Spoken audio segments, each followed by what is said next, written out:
ဗုဒ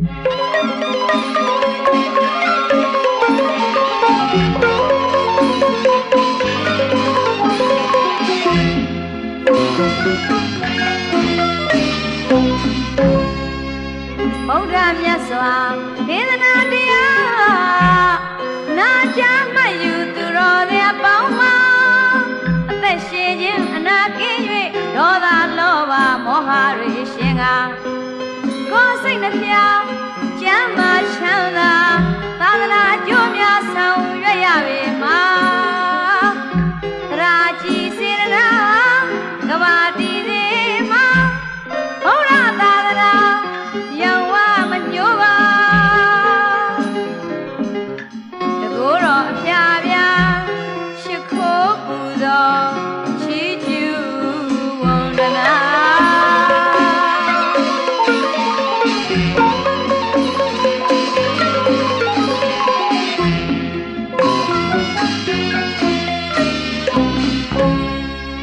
ဗုဒ္ဓမြတ်စွာဒေသနာတရားနာကြားမှတ်ယူသူတော်များပေါင်းမှာအသက်ရှင်ခြင်းအနာကင်း၍ဒေါသလောဘမောဟတွေရှင်ကကိုယ်စိတ်နှပြချမ်းမာချမ်းသာသာသနာအကျိုးများဆောင်ရွက်ရပေမှာသရာကြီးစေရနာကဘာတီစေမှာဘုရားသာသနာရောင်ဝမညိုးပါတကူတော်အဖျားပြားရှိခိုးပူဇော်ချီးကျူးဝန္ဒနာမြမပြည်တစ်ပြည်လုံးမှာသာယာစီအစီဆုံးပါသာသနာပြုလုပ်ငန်းအဖျားပြားဆောက်တည်မောပါလားမြမပြည်တစ်ပြည်လုံးမှာသာယာစီအစီဆုံးပါသာသနာပြုလုပ်ငန်းအဖျားပြားဆောက်တည်မောပါလားဧရာဝတီတိုင်းမြဝကျွန်းပေါ်တစ်ခွင်မှာ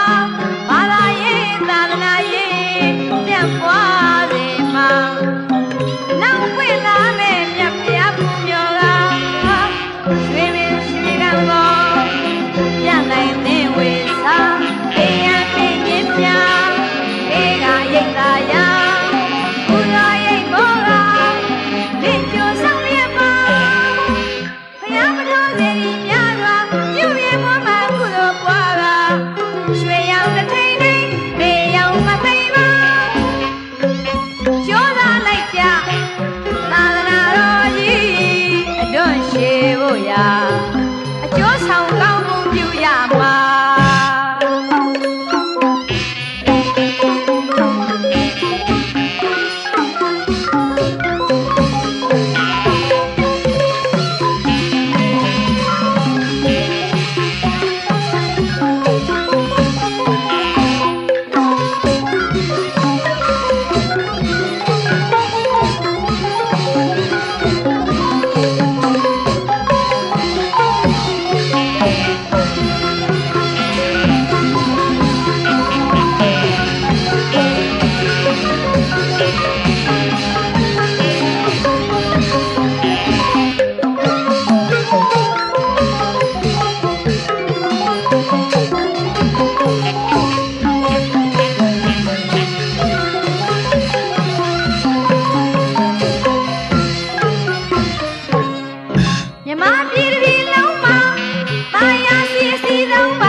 ဗျာဤ ဆရာတော်ဘုရား လာသမာဓိ သီလသမာဓိ ပညာကုန်ကို ပညာကုန်ကို အာယုံပြု အာယုံပြု၍ ၏သပိတ်သင်္ကန်း ဤသပိတ်သင်္ကန်း ရှိသော စရှိသော ဉာဏ်ပရိက္ခရာတို့ကို ဉာဏ်ပရိက္ခရာတို့ကို ဘုလောဘသမ္ပဒ ဘုနောဘသမ္မရ အဆောင်ယံ အဆောင်ယံ ရာရွှင်သာ ရာရွှင်သာ တံပါဤ လူတန်းပါ၏ ဤတို့တို့ ဤတော်တို့ နတ်အပ်သော လူတန်းအပ်သော ပရိက္ခရာတို့ကို ပရိက္ခရာတို့ကို ခံယူတော်မူ၍ ခံယူတော်မူ၍ ဘုလောဘသမ္ပဒ ဘုနောဘသမ္မရ မင်္ဂလာ မင်္ဂလာ ပြုတော်မူပါ ပြုတော်မူပါ ရှင်ဘုရား ရှင်ဘုရား ဒီကောင်းမှုသည် ဒီကောင်းမှုသည် နိဗ္ဗာန်ဤ နိဗ္ဗာန်ဤ အာကြည်သော အာကြည်သော ထောက်ပံ့ ထောက်ပံ့ ပါစေသာ ဖြစ်ပါစေသာ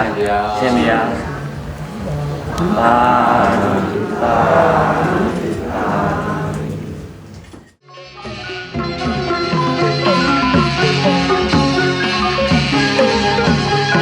အဲ့ဒါပြီးပါရဆရာကြီးသင်္ကန်းကတ်ထားပါဦးဗျာကပ်ဖို့တယ်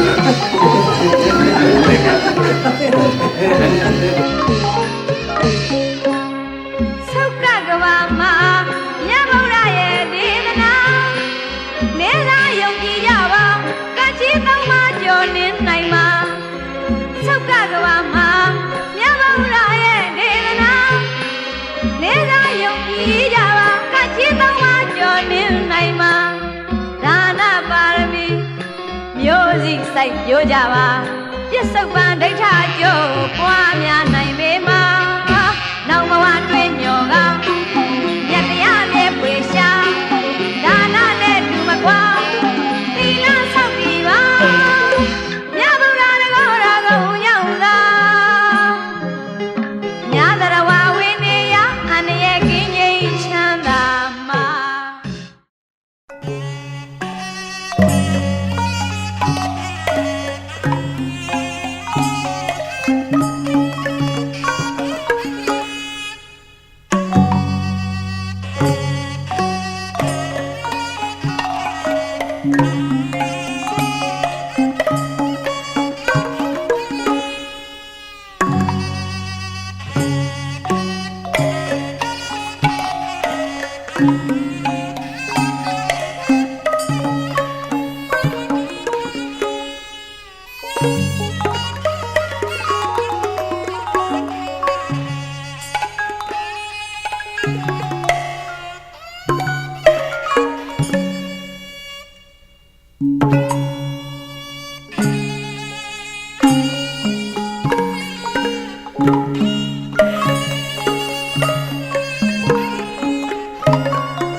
ဘဂဝတောအရဟတောသမ္မာသမ္ဗုဒ္ဓတ္တသုဏတုမေဗန္တိ go ayanago ayatamato teitata upadambara pekho parito andaraike dhamme pariponnata patasivaram nago tangham upadambaram yasari ayatamada teitena upesayena yari tam gata padakalam tango nagam upadambadeya ayatamada teitena upesayena eda yari donatu me bande tango ayanago ayatamado teitata upadambara pekho paritoddo andaraike dhammehi paribonnata padasivaram nago tangham upadambram yasati ayatamada teitena upesayena mango nagam upadambadeti ayatamada teitena upesayena yata yatamado khamati nagata upadambada ayatamada teitena upesayena todonata yata khamati tobadeya dudiyampi edamatham wadami dunatu me bande tango ayanago ayatamado teitata upadambara pekho paritoddo andaraike dhammehi paribonnata padasivaram nago tangham upadambaram yasati ayatamada teitena upesayena tango nagam upadambadeti ayatamada teitena upesayena yata yatamado khamati nagata upadambada ayatamada teitena upesayena todonata yata khamati tobadeya tadiyampi edamatham wadami dunatu me bande tango ayanago ayatamado teitata upadambara pekho paritoddo andaraike dhammehi paribonnata padasivaram nago tangham upadambaram yasati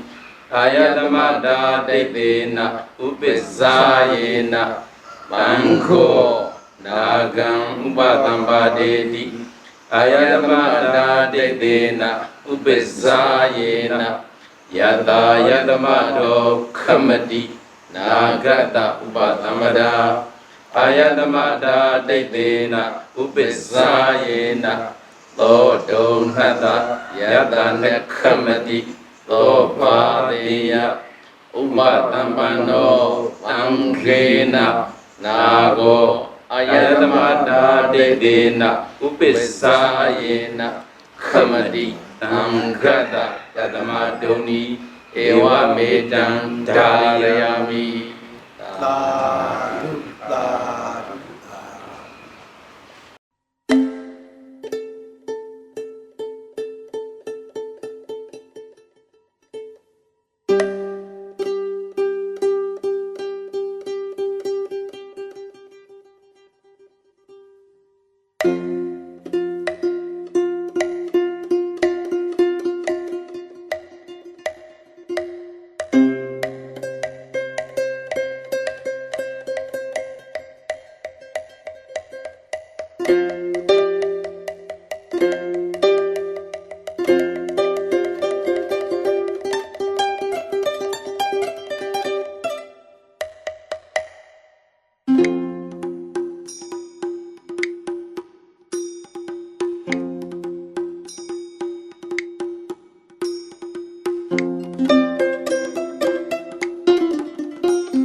Pane karo Ogata, Ogata, Ogata, Kayakam, Vasikam, Manogam, Tavaroda, Katayo, Yidugo, Yapati, Juga, Vajama, Judia, Dadia, Jay, Najay, Toye, Yao, Haya, Radana, Daya, Radana, Tanga, Radana, Radana, Yatoma, Yugo, Yote, Lea, Lasso, Shiko, Uzo, Puyo, Macho, Roma, Yimia.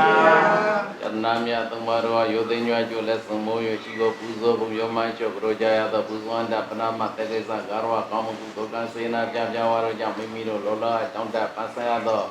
Suku Sumyaron at the Londo Wapison and Yadi of Jabasi. Dear Suki, Alon La Danga Ambande. Amade, Nidranata, Mensatila, Yamaya Sami, Noga Gadawa, Tila, Nidra, Mevani, Tudiyami, Amade, Nidranata, Mensatila, Yamaya Sami, Noga Gadawa, Tila, Nidra, Mevani, Tadiyami, Amade, Nidranata, Mensatila, Yamaya Sami, Noga Gadawa, Tila, Nidra, Mevani, Yamawara Mitamodeta, Amabade, Namo Tata Pagwado, Arado, Mama Bambo Jata, Namo Tata Pagwado, Arado, Mama Sambuddhata, Namo Tata Pagwado, Arado, Mama Sambuddhata, Namo Tata Pagwado, Arado, Mama Sambuddhata. Ujantrana Gesami, Jamantrana Gesami, Mangantrana Gesami, Ujantrana Gesami, Jamantrana Gesami, Mangantrana Gesami, Tudiyambi, Ujantrana Gesami, Tudiyambi, Jamantrana Gesami, Tudiyambi, Mangantrana Gesami, Tudiyambi, Ujantrana Gesami, Tudiyambi, Jamantrana Gesami, Tudiyambi, Mangantrana Gesami, Tatiyambi, Ujantrana Gesami, Tatiyambi, Jamantrana Gesami, Tatiyambi, Mangantrana Gesami, Tatiyambi, Ujantrana Gesami, Tatiyambi, Jamantrana Gesami, Tatiyambi, Mangantrana Gesami, Marana Gamana Pribona, Amabade, Panadi Pada, Viramani, Tekabaran, Samadhiyami, Adina, Gana, Viramani, Tekabaran, Samadhiyami, Kame Tume Sasara, Viramani, Tekabaran, Samadhiyami, Mudawada, Viramani, Tekabaran, Samadhiyami, Tura Viraya, Misa Maharadhana, Viramani, Tekabaran, Samadhiyami, Ijame Tilang, Odi Nyanata, Visayo, Odu, Amadina, Pambarita,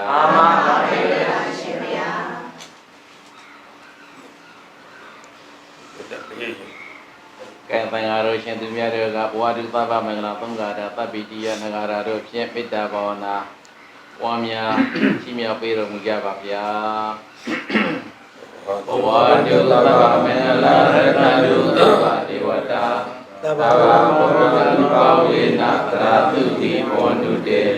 Wadu Taba Mangala, Rekadu, Taba Dewata, Taba Mangala Pawina, Ratuti, Pondude, Wadu Taba Mangala, Rekadu, Taba Dewata, Taba Mangala Pawina, Ratuti, Pondude. Abidio Wesandu Tokoro Natandu Mali Mondora Abidika Yugowa Kavivarana Dileta Nesa Oda Basayi no Sata Rodama Wodadu Ayu Wando Tukamala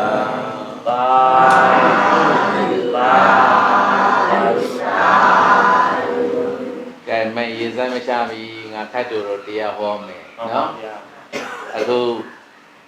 Uzendo ye Izudo Shin, no? သူကပြန်ကကိုရင်ဘဝတုန်းကပဲမစွန့်ရင်တက်တဲ့ကိုတက်ကြလီရလုပ်ဖို့အတွက်ကိုယ်တိုင်အနံပေးခဲ့တာ။ဖွင့်ခိုင်းကိုယ်တိုင်ဖိုက်ပေးခဲ့တဲ့ဆရာတော်ရှေ့မှာဒီကနေ့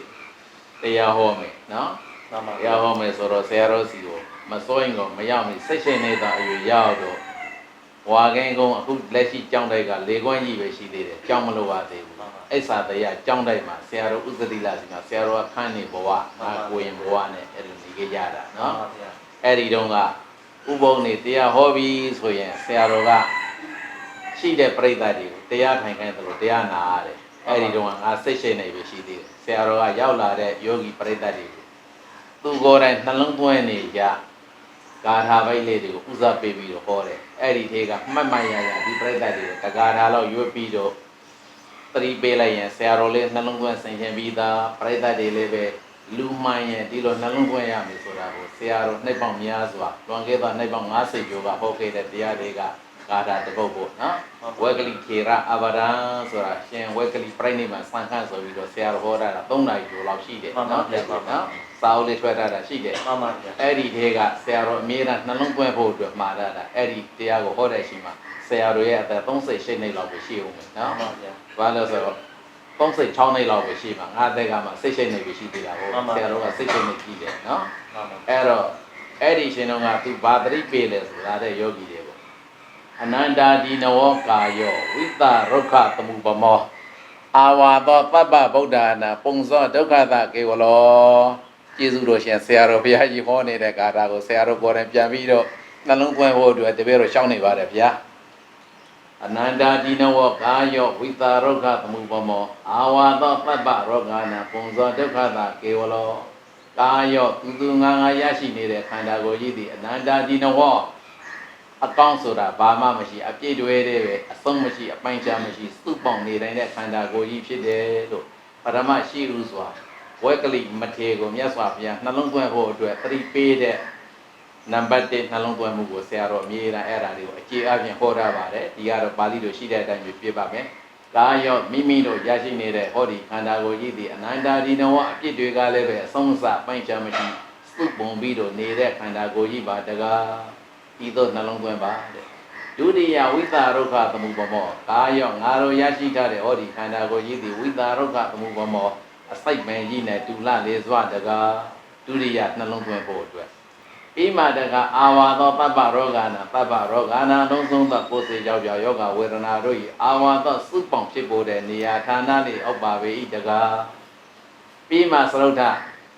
အာဝါသောပပ္ပရောဂနာပုံစောဒုက္ခတာကေဝလောကာယောငါတို့ရရှိထားတဲ့ဟောဒီခန္ဓာကိုယ်ကြီးသည်ပုံစောဒုက္ခတာကေဝလောဒုက္ခဆိုတာဘယ်နေရာမှာပဲရှားကြည့်ရှားကြည့်ဘယ်နေရာမှာမှဒုက္ခမတွေ့ဘဲနဲ့ဒုက္ခအစုခန္ဓာကိုယ်ကြီးပါတကားရဲ့လို့မနတိကာတပါလူတိုင်းနှလုံးသွင်းထိပ်ပါပဲဆရာတော်ဒီဂါထာနဲ့လာတဲ့ယောဂီပေါင်းတွေကိုအားလုံးအမြဲတမ်းသတိပေးတယ်မိမိတို့ရရှိထားတဲ့ခန္ဓာကိုယ်ကြီးဒီအနန္တာဒီနဝအပြည့်များစွာရှိတဲ့ခန္ဓာကိုယ်ကြီးဝိသရောဂသမုပမောအစိတ်မဲ့ကြီးနဲ့တူတဲ့ခန္ဓာကိုယ်ကြီးအာဝါသောတပ္ပရောဂနာယောဂဘောင်းစုံရိဖြစ်ပေါ်ရာနေရာဌာနကြီးပုံစံဒုက္ခတာကေဝလဒုက္ခဆိုတာဘယ်နေရာမှာပဲရှားကြည့်ဘယ်နေရာမှာမှမတွေ့ရဒုက္ခအစုတက်တာဒုက္ခအစုတက်တာဖြစ်နေတဲ့ခန္ဓာကိုယ်ကြီးကိုငါရရှိနေပါလားလို့ခန္ဓာကိုယ်ပေါ်မှာတွေ့တာတက်မဲ့မှုဆိုတဲ့တဏှာလောဘကဲအောင်နှလုံးသွင်းရမှာဖြစ်တယ်လို့ဒီခန္ဓာဖြင့်ရှားဝေစုဆောင်ရတဲ့ပြည့်စုံဥစ္စာတွေပေါ်မှာလေတွေ့တာတက်မဲ့မှုဆိုတဲ့တဏှာကဲဖို့အတွက်ဆရာတော်ဘုရားကြီးဒီပင်လင်ဘောကဓမ္မသနာပင်လင်ဘောကနေပြီးတော့အသက်30ကျော်40မပြည့်မီကာလတုန်းကဒီဂါထာတွေနဲ့အမြဲတမ်းသတိပေးပါတယ်ဒီကနေ့နော်ဆရာတော်ဘုရားကြီးရဲ့သီလသမာဓိပညာသိက္ခာ3ရပ်အကျဉ်းချုပ်ကို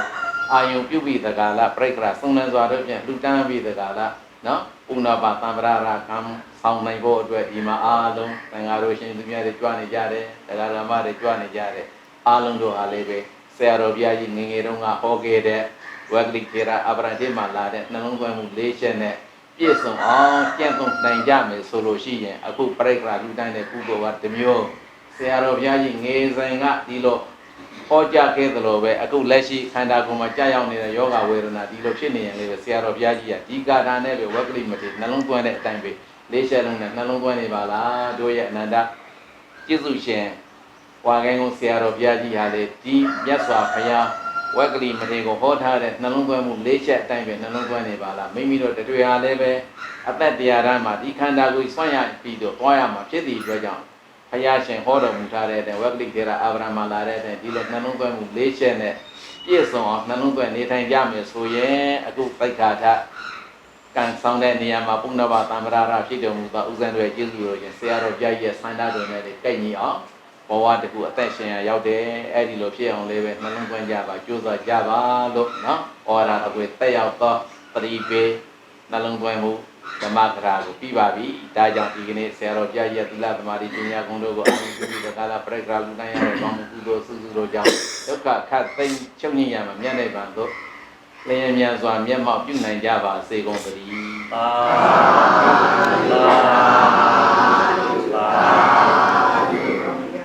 ကဲဒီစက်ွယ်ကဲအားလုံးပြိတ္တလိသောဣဒံမေပုံညာဘောဓိညာဏတ္တပစ္စယောဟောတုမင်္ဂရောမြတ်တို့ဗျာတို့သည်ယရဏသုံးတံကံဤကျိုးတရားကိုယုံကြည်ကြပါကုန်သည်ဖြစ်၍ဗရဏဂုံသုံးပါးနှင့်တကွာအဘသောသာတော်မြတ်ကိုကျင့်သုံးခံယူကြည်ကြပြီလျက်ကျေးဇူးတော်ရှင်ဝါကင်ကုံဆရာတော်ဘုရားကြီးဤသီလသမာဓိပညာကုံတို့ကိုအာယုပြု၍ပရိက္ခရာနံစွာတို့ကိုတံပြီးလျက်ဥပ္ပသံပဒဆောင်မင်္ဂလာကိုအောင်မြင်စွာပြုလုပ်ကြပါကုန်၏ဤခန္ဓာသို့ကြွရောက်ချီးမြှောက်တော်မူကြသောသံဃာတော်သံဃမာနာယကဆရာတော်များနှင့်တိပိကတရဓမ္မဗန္ဒာဂါရိကဆရာတော်များတို့ကိုလည်းဘဝကမ္မဒီတို့ဖြင့်ရာရွှင်လန်းကြပါကုန်၏ဆရာတော်ဘုရားများမြောက်အပ်သောယုပအပ်သောမေတ္တာဘာဝနာကိုပြုကြပါကုန်၏ဒီကောင်းမှုသည်ဒုက္ခခတ်သိမ်းနိယာမံညာဤရောက်ရာရောက်ကြောင်းသောပံကောင်းသည်ဘုရားမသွေပါစေတည်းဒီကောင်းမှုသို့ဘောကို30တဘုံရှင်းလေကြကုန်သောဘုရားပေါင်းတို့အားအမြာပေးဝေငှပါ၏အထူးအားဖြင့်ဘဝတပါးသွားလေပြီကြကုန်သောအန္တကိုင်းဝင်ရှင်ပေါင်းတို့အားအမြာပေးဝေငှပါ၏ညရကြ၍ဝိနှဖြာမှာသာကြသည်ဖြစ်ကြပါစေသောသို့အမြရောမူကြပါကုန်သောသာကုသိုလ်အမြရောမူကြပါကုန်သော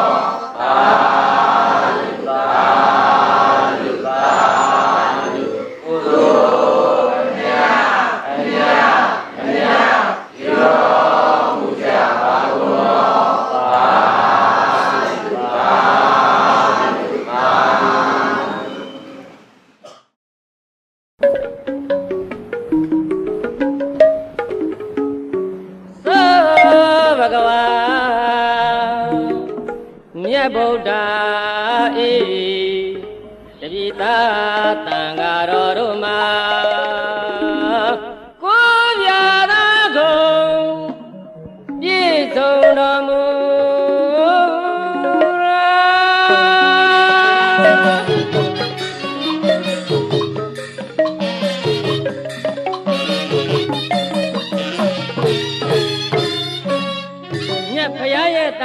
သံဃာကျင့်ဝတ်သိက္ခာဆောင်ထိန်မြဲစွာကောင်းသောကျင့်ကိုကျင့်ဆောင်နိုင်သည်မှာသဗ္ဗတိပန္နောမြင့်မြတ်သောသံ ံဃာကုန်လူပါ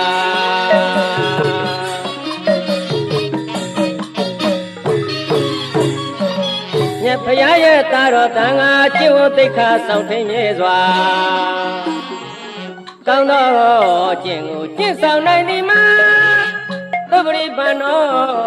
ညဉ့်ညသောတန်ခါကုန်လူပါ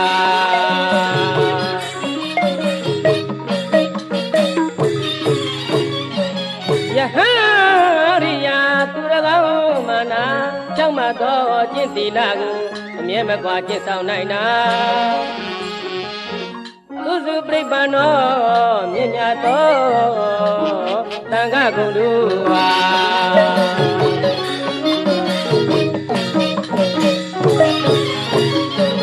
ယဟရိယာသူရကောင်းမနာကြောင့်မသောကျင့်သီလကိုအမြဲမကွာကျင့်ဆောင်နိုင်တာသူစုပြိပန္နော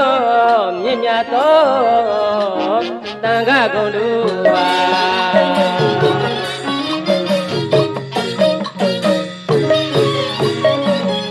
တရားအကြောင်းအကျိုးမြော်မြင်ကအရိယာလမ်းကိုလျှောက်လန်းကြရတာမြတ်မှန်ကန်သောจิตတိလပြည့်စုံတာမြတ်ရပရိပန္နောမြင့်မြတ်သောတန်ခါကုန်လူပါ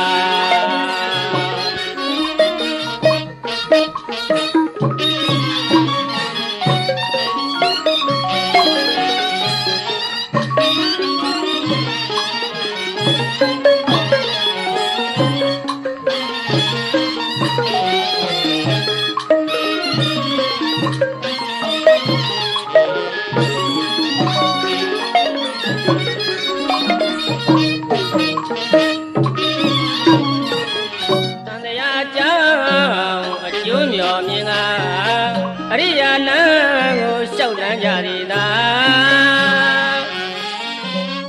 မြင့်မြတ်မှန်ကန်သောကျင့်သီလပြည့်စုံတာမြတ်ရပရိပန္နောမြင့်မြတ်သောတန်ခါကုန်လူပါ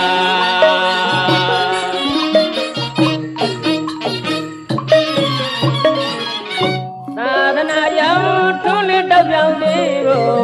အထုတော်မူကြတဲ့ယဟန်မြတ်တန်ခါယုသေးတိုက်စွာသိက္ခာတော်ပြည့်စုံလို့သာသမစ္စိပရိပန္နောမြင့်မြတ်သောတန်ခါကုန်လူပါ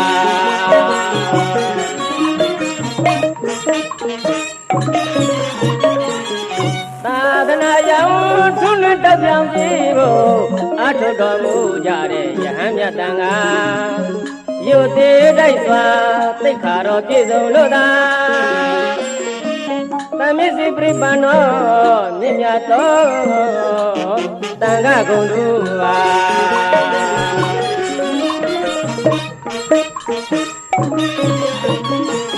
ကျင့်သီလသိက္ခာတရားကိုကြောက်မှစွာကျင့်တော်မူတာဘဂဝါတော်မြတ်စွာဘုရား၏သာဝကတန်ခါတပိတာသံဃာတော်တို့မှာယဝေယနိပူဇော်ခြင်းကိုခံယူတတ်ကြတာအဟုနိယောမြင့်မြတ်သောတန်ခါကုန်လူပါ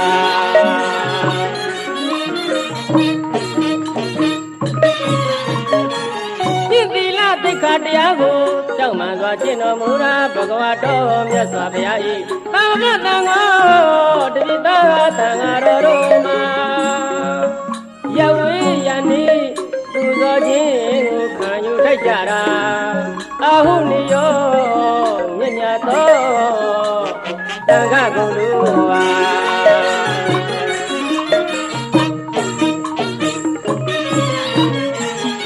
တရဝလူအပေါင်းနိဗ္ဗာန်စုကိုရစေကြောင်းလမ်းပြညွန်တာမြတ်သောတန်ခါဧတေကာယကံပိလူယခံယူလိုက်တာပါဟုနိယောမြင့်မြတ်သောသံဃာကုန်လူပါ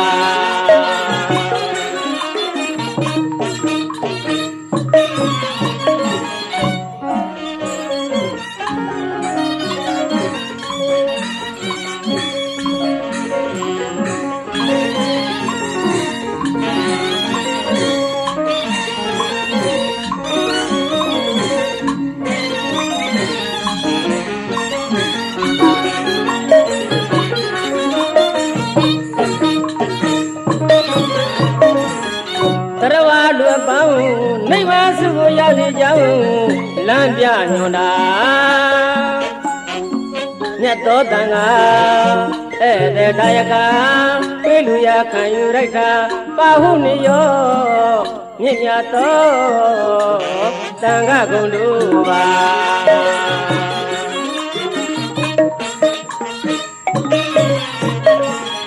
ယရနာသုံးပါးမှာဘုရားတရားနဲ့ရှင်ကသံဃာယရနာယဟန်တော်တို့မှာမြတ်သောလူကိုခံယူတော်မူတိုက်လို့သာဒုက္ခိနိယောမြင့်မြတ်သော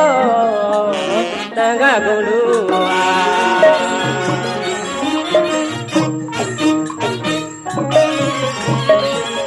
ယရနာသုံးပါးမှာဘုရားတရားနဲ့ရှင်ကသံဃာယရနာယဟန်တော်တို့မှာမြတ်သောလူကိုခံယူတော်မူတိုက်လို့သာဒုက္ခိနိယောမြင့်မြတ်သောသံဃာဂုဏ်တို့ပါ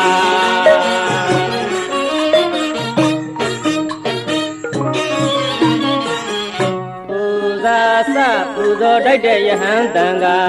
လက်ဆောင်ရှင်မောရိုးကျိုးရှိခိုးခြင်းကထိုက်တန်လာပြီရာအရိယာမြတ်တန်ကအရိယာမြတ်တန်ကအစ္စလိကရဏီယောမြင့်မြတ်သောတန်ခါဂုဏ်တို့ပါ